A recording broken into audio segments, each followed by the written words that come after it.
सीधी। उस कहानी में यह था कि एक पंडित जी बकरी खरीद के जा रहे हैं, 3 लोगों को लालच है कि बकरी खाएंगे हम।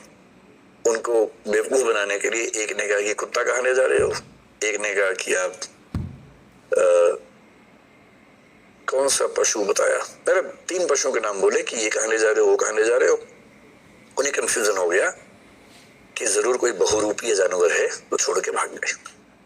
मैं इस कहानी को थोड़ा सा मोल्ड करके सुनाता हूं कि एक बार एक आदमी एक छोटा सा बछड़ा खरीद के जा रहा था, सुंदर सा, और 3-4 चोरों की नजर पड़ी।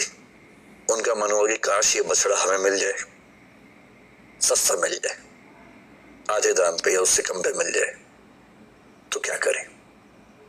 तो उन्होंने साजिश की, बारी बारी वो उस व्यक्ति से रास्ते में मिले। पहले एक व्यक्ति मिले एकदम सीरियस चेहरा बना के। उसने कहा, अरे पंडित जी बकरी कितने के लिए। पंडित जी ने कहा, यार ये तो बछड़ा है, बकरी थोड़ा सा है। तो वो बड़े अच्छे से हंसने का, बछड़ा है, अच्छा, इतना कह के मुस्कुराते हुए निकल गया वहां से। पंडित जी को लगा अजीब गधा आदमी है, फिर देखा है तो बछड़ा ही। उसका उतना ही काम था, किया और निकल गया। अब वो आगे चल रहे हैं, करीब 100-200 मीटर के बाद एक दूसरा आदमी अलग जगह से आया। इनके बीच में आपस में साठ-गांठ है, ये इनको नहीं पता है। दूसरा आदमी आया और आते बोला, वाह पंडित जी कितनी मोटी बकरी है, एकदम बछड़ा लग रही है देखने में। तो अब इसको लगा कि ये तो मामला फंस गया। ध्यान से देखा, बोला नहीं यार मैं तो बछड़ा ही लाया हूं। बोला वही तो मैं कह रहा हूं, देखने में लग रहा है एकदम, लेकिन है मोटी बकरी। ये कह के वो भी निकल गया। फिर 1 किलोमीटर बाद तीसरा मिला और उसने कहा, पंडित जी बस ऐसी ही बकरी चाहिए मुझे भी, कहां मिलेगी ऐसी बकरी। उसने कहा, फिर पंडित ने फिर थोड़ा धमकाते हुए कहा कि यार ये बछड़ा है भाई, लेकिन अब वो दबाव कम बना रहा था, वो खुद दबाव में था। तो वो भी ठाका मार के, ऐसा बछड़ा ऐसा होता है, अच्छा, ये करके चला गया।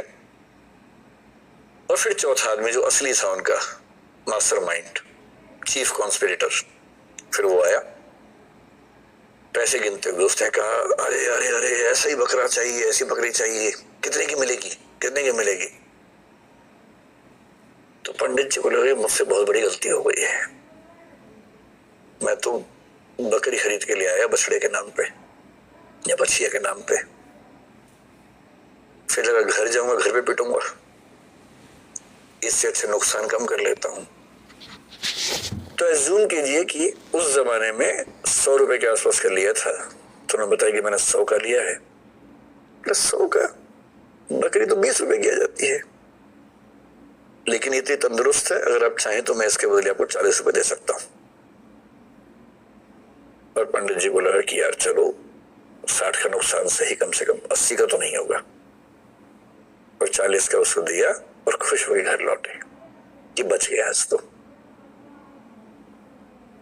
अब ये जो पंचतंत्र की कहानी है, ये इसलिए है कि जब हम जीवन में निर्णय करते हैं तो हमारे पास बहुत सारे ऊट पटांग से इनपुट्स आते हैं, और यदि आप बहुत समझदार इंसान नहीं है